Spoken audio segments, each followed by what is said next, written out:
All right, here we go. Mark Mascola here. I want to welcome you to Powerless to Powerful. Today's podcast, the Powerless to Powerful podcast. This is the number one positive side of addiction podcast for men. Today's session, vitally important, a short course to letting go of guilt.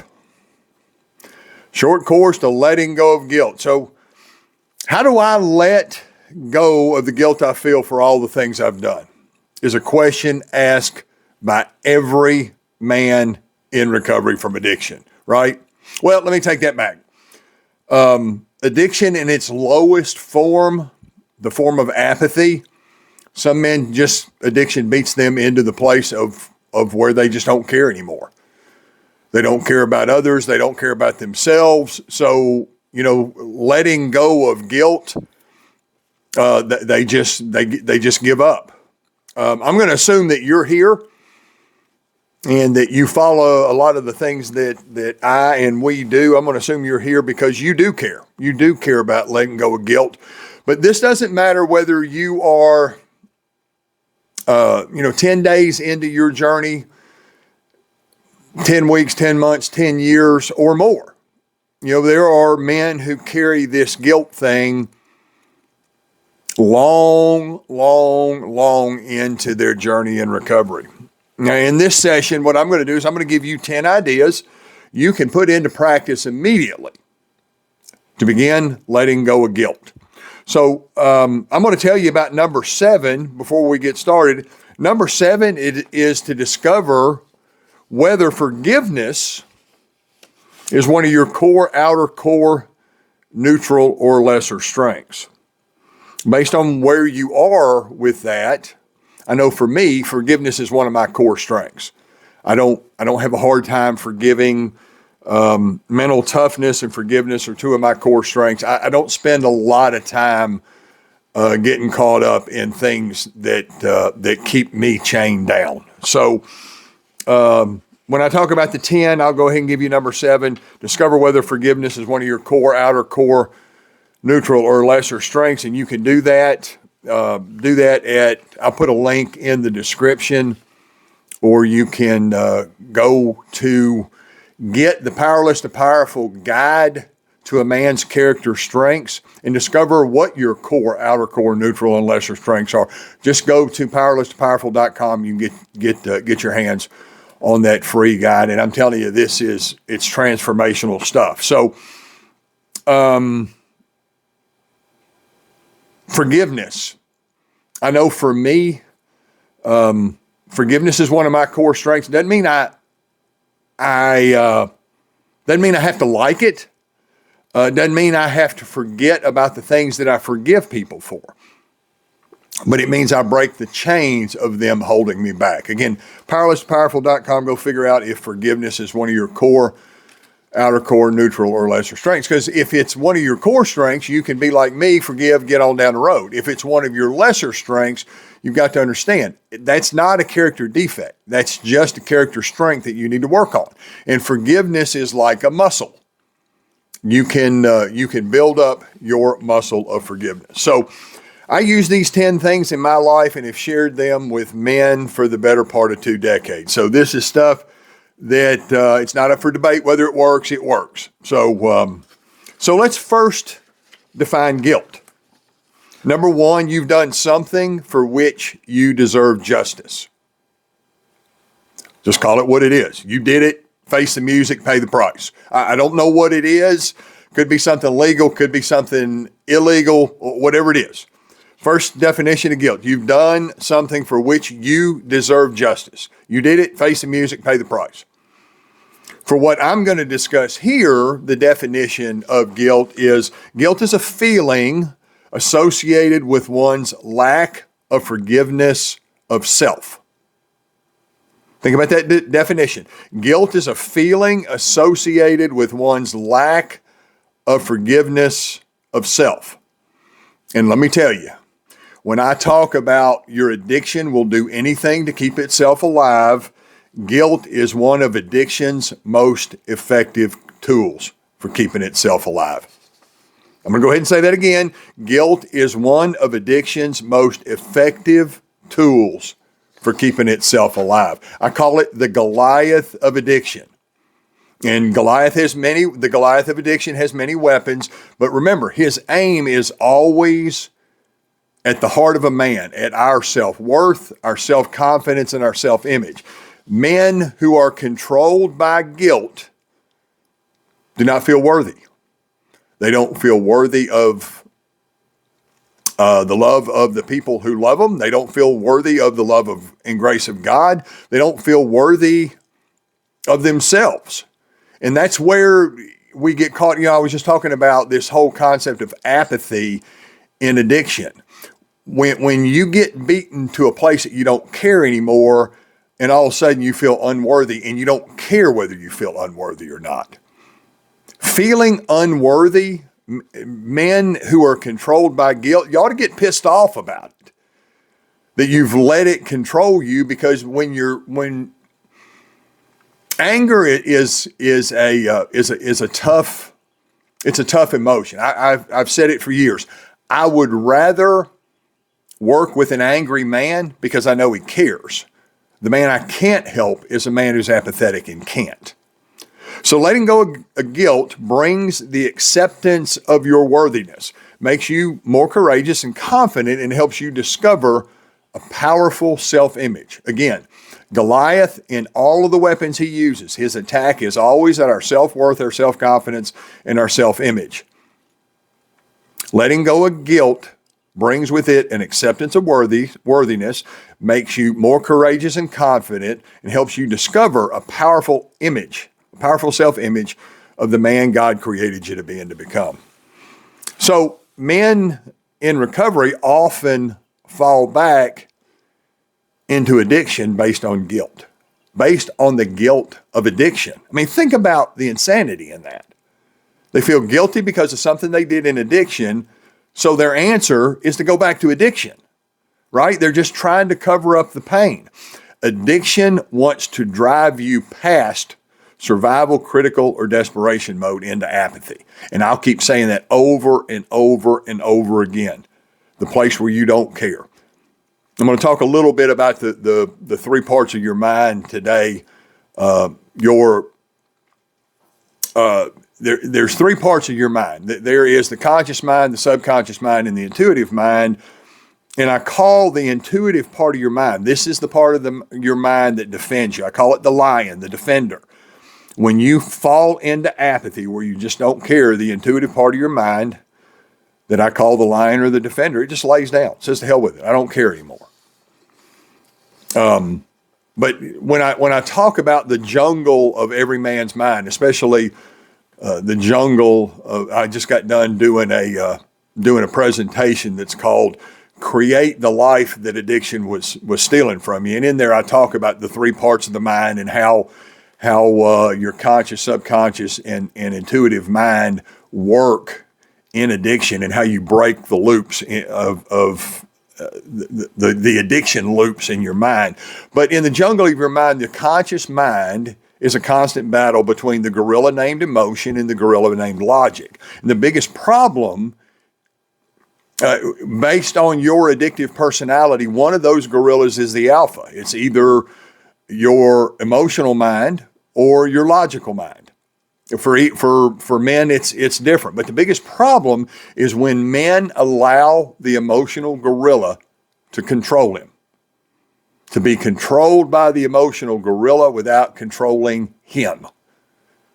Right? Control your emotions. Don't be controlled by your emotions. We live in a world of mentally weak men who are being controlled by their emotions. It happens everywhere. You can watch it happening in politics.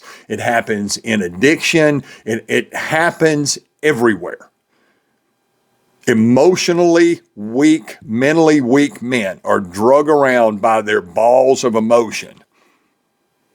And what you have to understand is that the emotional gorilla is either looking to escape pain or seek pleasure.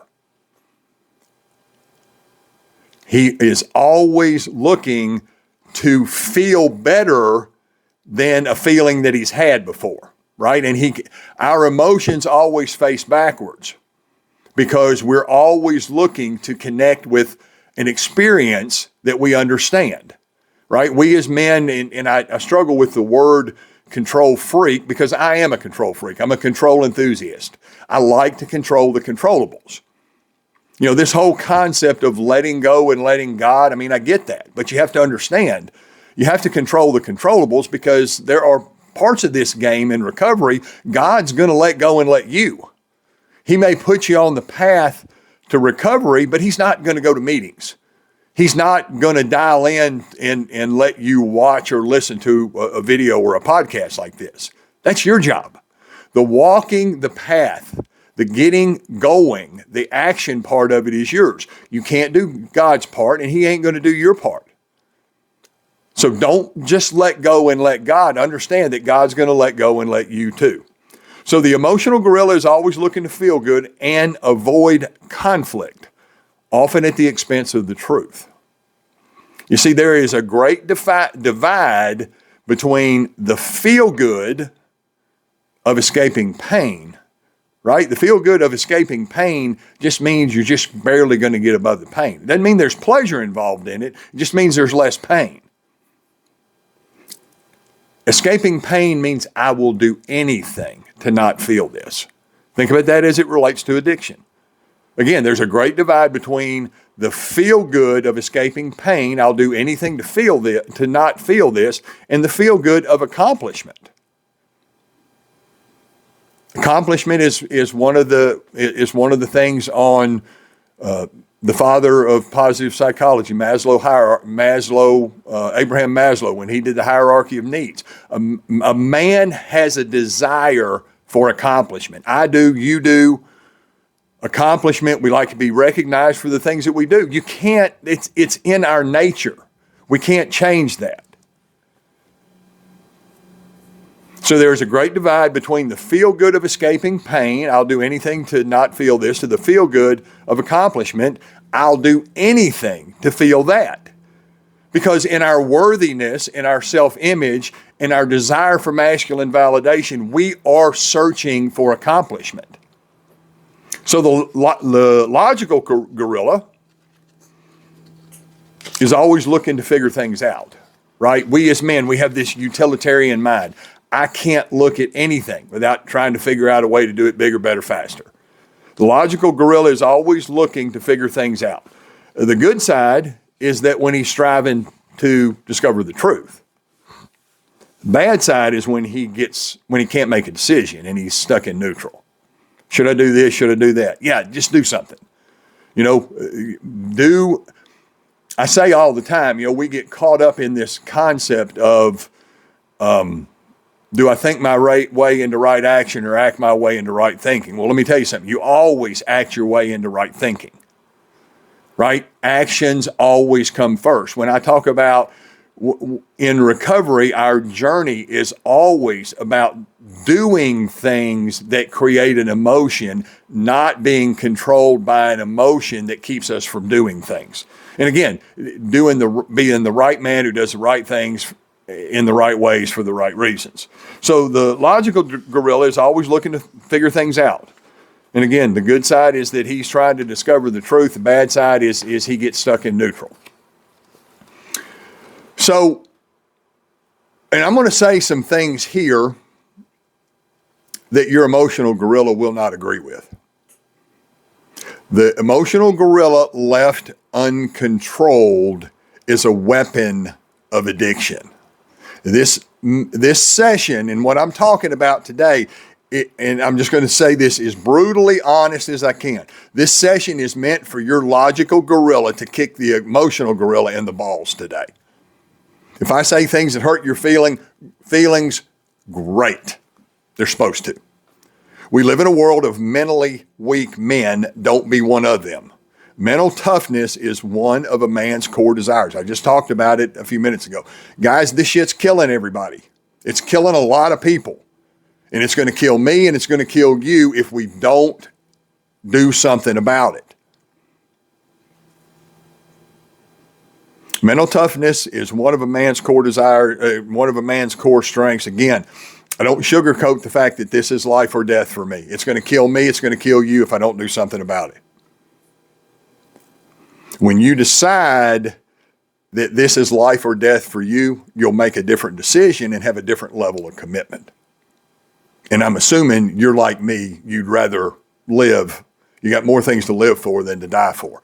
That's when we sink past that level of into apathy. So again, powerlesstopowerful.com, go do the Powerless to Powerful. It's a free guide to a man's character strengths. I can tell you this stuff will change your life. So here we go. Let's talk about the 10. I'm going to reel them off here pretty quickly. Number 1, and here again, this is the logical gorilla kicking the emotional gorilla right in the balls. Number 1, let go of the victim mentality that addiction is a disease. There is no solution in whether it is or not. I've been asked that for 25 years. Is it a disease? Oh, I don't know. I don't care. There's no solution in whether it is or whether it isn't. The truth is, it takes an exact sequence of internal and external forces to trigger any disease: addiction, heart disease, mental illness, cancer, etc. You know, my mother said to me one day, she said, "Honey, you know heart disease runs in our family." Well, and I said to her, "Well, Mother, so does drinking too much, smoking too much, and eating too much." I mean, you go look at my grandparents. You know, does it run in the family, or do the decisions run in the family? I don't know. Here's what you have to understand. There is an exact sequence of internal and external forces to trigger any disease: addiction, heart disease, mental illness, cancer, etc. Some of these you have less resistant triggers to than others. So number 1, let go of the victim mentality that this is a disease. I don't care. Doesn't matter. There's no solution in knowing that. Number 2, quit letting your past hold your future hostage. We all have a story, right? I've got one. You've got one. Our story either gives us an excuse to stay stuck in our past, or it creates a reason for us to do something about it.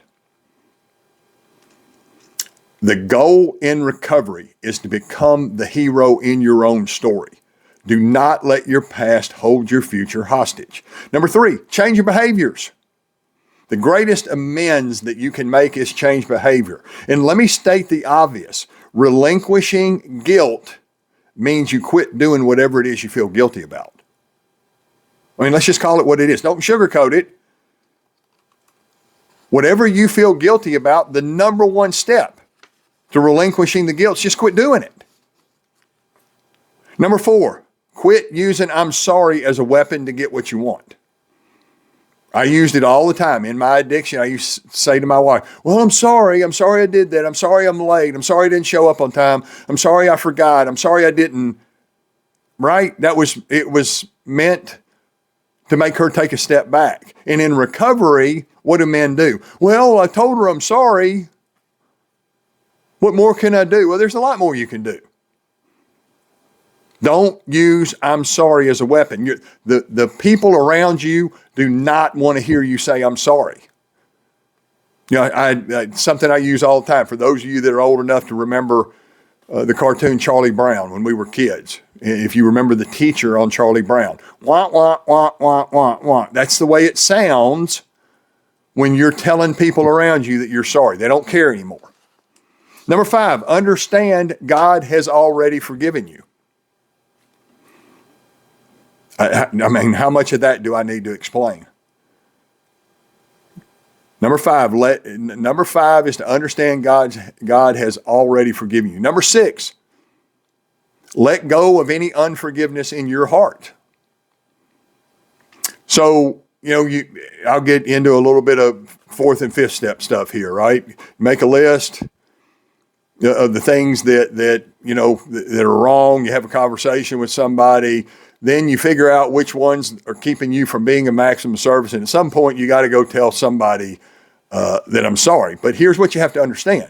If you make a list of people that you hold a resentment against and you haven't forgiven, asking somebody else to forgive you when you're holding on to unforgiveness in your heart, you are creating a disharmony in the system.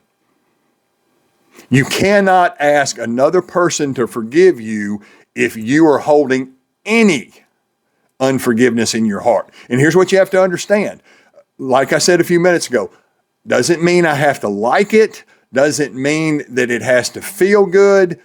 It just means I have to forgive and move on down the road. Doesn't mean I have to forget about it. If you're holding on to any unforgiveness, you will never be forgiven.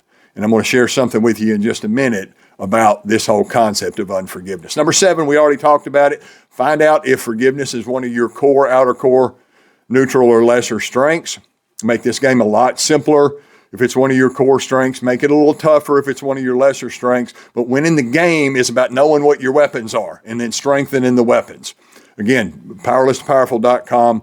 Go take the free, the Powerless to Powerful, get the guide to a man's character strengths. Number 8, let go of any negative labels that you have. Labels that bring with them the feelings associated with guilt. If you follow what I do, you'll understand. My first year of recovery, I quit saying, hello, my name is Mark, and I am a fill in the blank, right? My addiction was something I did. It's not who I am. I am not going to carry that label into the rest of my life. Figure out what your negative labels are. You got to quit putting them. You know, Ashley says it all the time. You know, if you wouldn't say it, if you wouldn't say it and want other people to hear it, it's like wearing it on a T-shirt, right? If you have a label that you wouldn't put on a T-shirt, you ought not call yourself that. I don't want to walk around with a T-shirt that says, my name is Mark and I'm an addict. My name is Mark and I'm an alcoholic. You know, we actually, in some of the things that we've done, I created a T-shirt that says, I am a more powerful me because of my most powerful God. Right? That I say it all the time. You'll hear me repeat this every session that I do of this podcast. I'm willing to say the one thing men in recovery want to say but won't. It's not in my nature to be powerless, and I can assure you, my brother, it's not in yours either.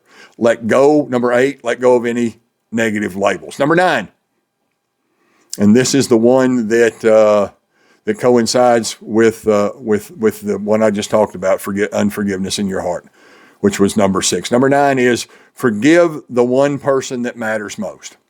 Okay, so grab a piece of paper, make a list of all the people you need to ask for forgiveness from. However many's on it, 2, 3, 10, 20. You're going to make the list. Put yourself at the top of the list.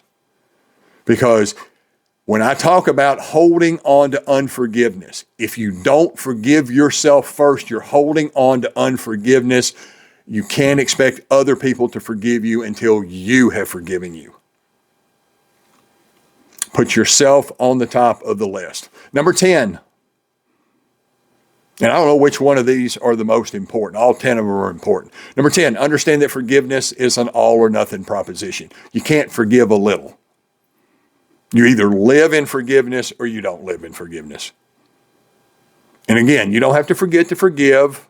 They don't have to forget to forgive. Understand that everyone, including you, doesn't matter what everybody has done to you, understand everyone is capable of forgiveness. Yet some people, whether that's you or whether that's others, some people will remain a prisoner of unforgiveness. So number 10, understand that forgiveness is an all or nothing proposition.